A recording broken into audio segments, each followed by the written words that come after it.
Now I'm going to do our Pear Souffle, which is our textured modified lesson. So remember, this is pretty much for people that have maybe had problems with their teeth as far as any dental issues, or also older people that maybe can't chew. So you may find this in hospitals, aged care. Alright, so remember, this unit is all about looking at different ways of our diets.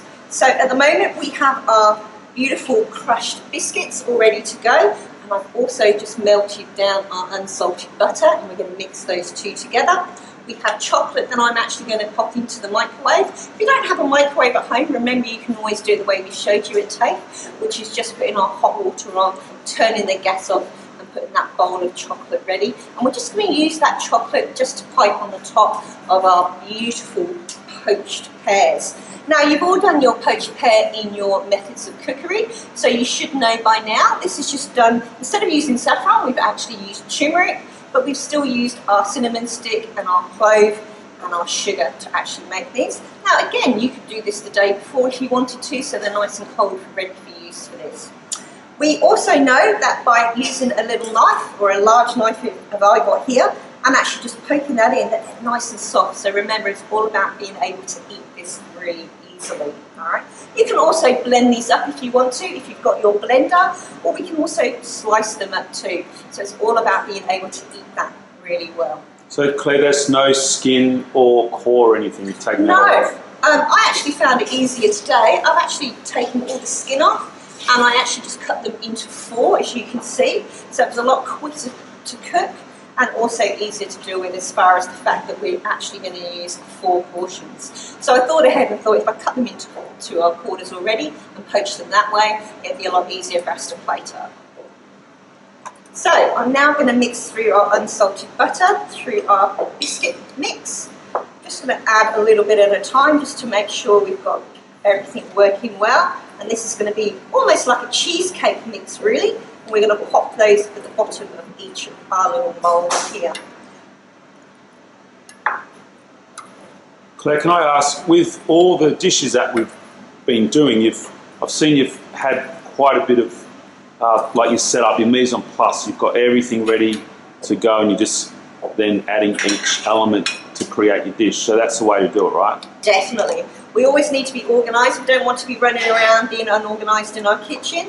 So that's why we're doing these videos for you, so you can see step by step to actually organise yourselves at home. We're only as good as our organisation, and that's something you will do in your Cert 4 certificate, which is all about supervision.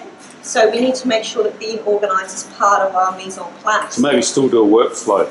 Yes. Potentially like before these, really even though you're at home. Doing a workflow using these videos would also help you with other lessons, but also make sure that you're ready for your final assessment for this. So we're putting a little bit of our mix down at the bottom of each of our plastic cups, which you will be given in your box with all your ingredients. And we're just evenly putting it through each one.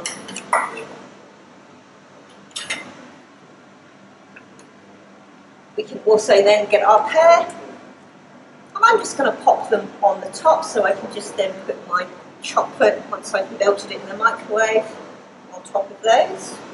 But like I said, you can also cut this up if you prefer, or blend it up too. It really would depend on the actual age of the person that we're cooking it for, whether or not the old people's home would need it actually blended, or whether or not they would be able to have it as a soft option on their menu. So there's our 4.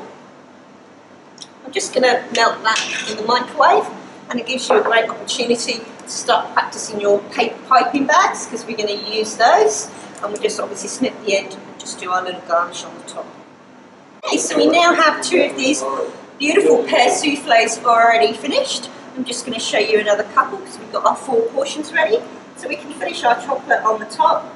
Remember, this can also be a little puree, so you can even practice your garnishing on some silicone paper.